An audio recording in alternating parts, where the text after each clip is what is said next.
Crybaby Governor Gavin Newsom wants you to believe he's the leader of a progressive paradise, the future of the Democrat Party. He spends all of his time on national television picking fights with superstar President Donald Trump, and right now it has completely backfired. You could say Newsom is having a disastrous Friday morning and he's getting roasted online by despicable, thoughtless posts he recently made about the ICE immigration raids, which are trying to root out criminal illegal immigrants in our country.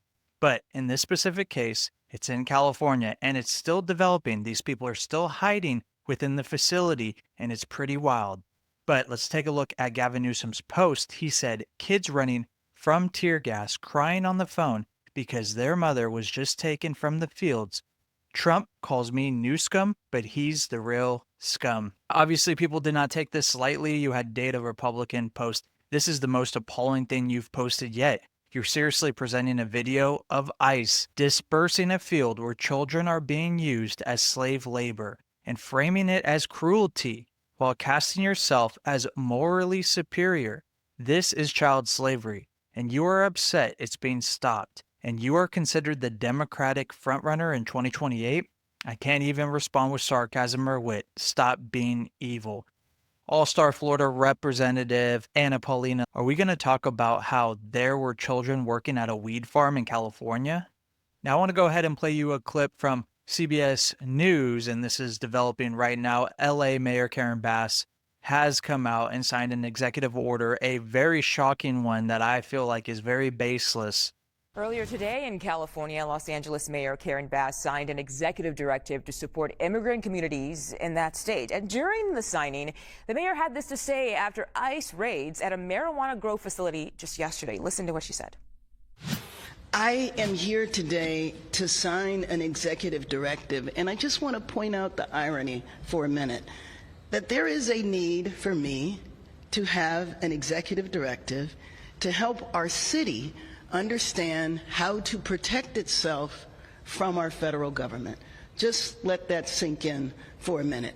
What we have seen here over the last now going on 6 weeks of raids that pop up and we never know exactly when and where they're going to happen. We've seen them in the general region. I'm sure many people saw Camarillo yesterday and what broke out there. We saw MacArthur Park earlier this week, which I think now, after all assessments, it is viewed as just a display of force, just to put the city in its place, to say we are the federal government, we can roll out troops whenever we choose. By the way, those comments by the mayor were sparked by this. Watch. That chaotic scene you're seeing there happened during a clash between protesters and U.S. Border Patrol agents. It followed immigration sweeps at Glass House Farms. It is the largest licensed marijuana grow facility in Ventura County, California. Border Patrol agents were seen blocking a group of protesters. You see in that video there. At one point, they deployed what appeared to be tear gas canisters. The Ventura County Fire Department says 4 people were taken to the hospital and 3 others were treated at the scene. Listen to how people who were there describe the moment and the reason for the escalation. They threw one under the car, and then all the car inside, it got full of smoke. They took my brother, they took his phone away. They're banging on there, not letting people out, trying to get in illegally. We're here united. We're not letting ICE agents in. We're not letting ICE agents out. We've been trying to block in since we're not giving them what they want. Our CBS News correspondent Carter Evans is at the scene of that clash and explains what happened. That's right, and we've still got relatives, family members outside of the facility here. This is the entrance, and they say that they got some family members that are still inside there hiding. And we know that that has been happening because we've seen people coming out recently. They hid there all night. They were afraid that ICE agents were still around searching for them. We understand that some people were even hiding inside empty water tanks, but ICE agents have gone now. They were here at 9 o'clock yesterday morning, and word spread very, very quickly as they started rounding up people, lining them up against a wall and putting them in buses to take away.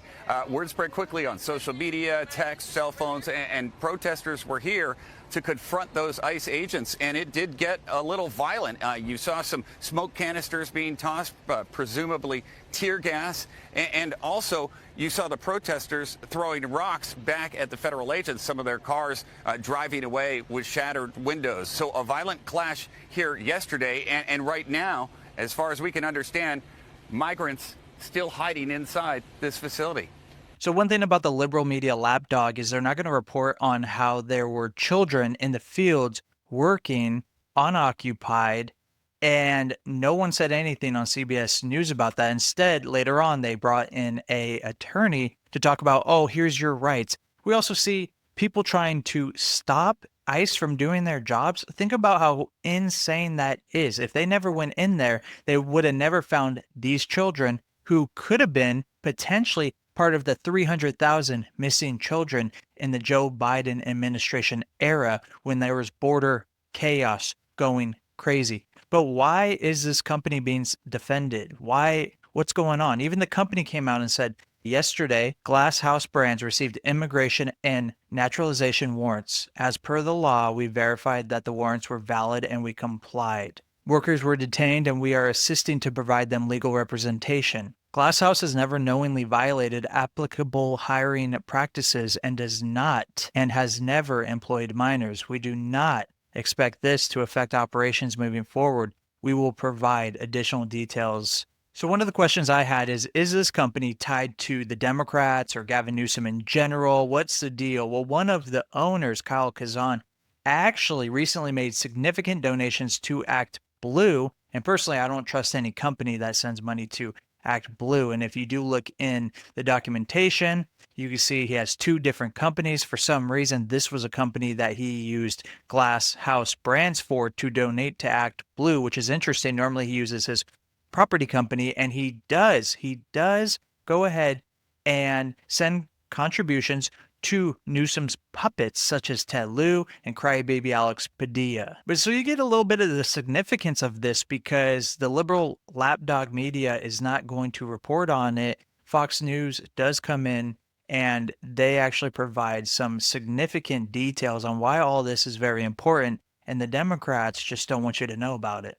Now is Department of Homeland Security Public Affairs Assistant Secretary Tricia McLaughlin. Tricia, good to see you. Thanks for being here.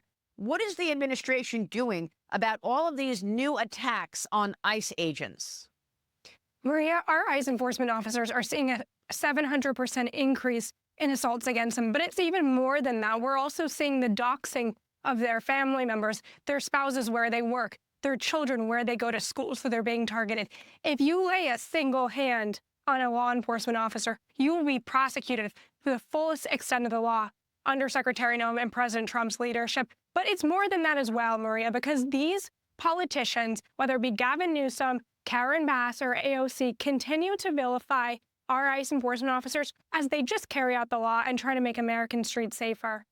I mean, it's unbelievable. ICE agents were fighting off a masked mob outside of a San Francisco immigration court yesterday as Democrats are ramping up their fight to make sure that ICE agents conduct their duties unmasked. Senate Democrats even proposing a bill to do that. So, Tricia, you've got, on the one hand, these mobs trying to take down our ICE agents, but then you've got Democrats seeming to condone it. It is despicable. And keep in mind, Maria, these Homeland Security investigators and our ICE enforcement officers, they're going after the worst. MS-13 gang members, Tren de Aragua, highly sophisticated criminal gangs and criminal rings that can easily target our ICE enforcement officers. And the fact that the Democrats want to hand on a silver platter intelligence about our ICE enforcement officers and information tells you everything you need to know. But I do want to mention that marijuana facility raid, and that tells you everything about Gavin Newsom, the fact that he continues to vilify and demonize and attack our law enforcement officers when they actually went out and found that there were 10 children at that marijuana facility likely being exploited, potentially even being trafficked, because 8 of them were unaccompanied. We're trying to figure out how they got there. Were they smuggled? Were they human trafficked? And the fact that Gavin Newsom is trying to obstruct that is disgusting. Yeah, Tiana, jump in here. We know that the Open Borders Brigade, they really care about the children when you can get these photo ops. But under Biden's open borders policy, they lost, Tricia, was it 250,000 children And I know that a large part of that, his own labor secretary was warning that these kids might indeed, as we saw with this marijuana raid, might be working as illegal child slave labor. Is there any update on finding those children? And in what cases have you been tracking these kids being forced to work underage and in violation of labor law? Tiana, you're absolutely right. Under the Biden administration, it was about 300,000 unaccompanied children who were lost in the system. I think it's an untold story that needs to be shared widely. Under Secretary Newsom and HHS, we are working diligently to find these children. So far, about 5,000 unaccompanied children have been found and reunited with a safe guardian or relative, but we're working hard to make sure that number is pumped up and we get these children to safety.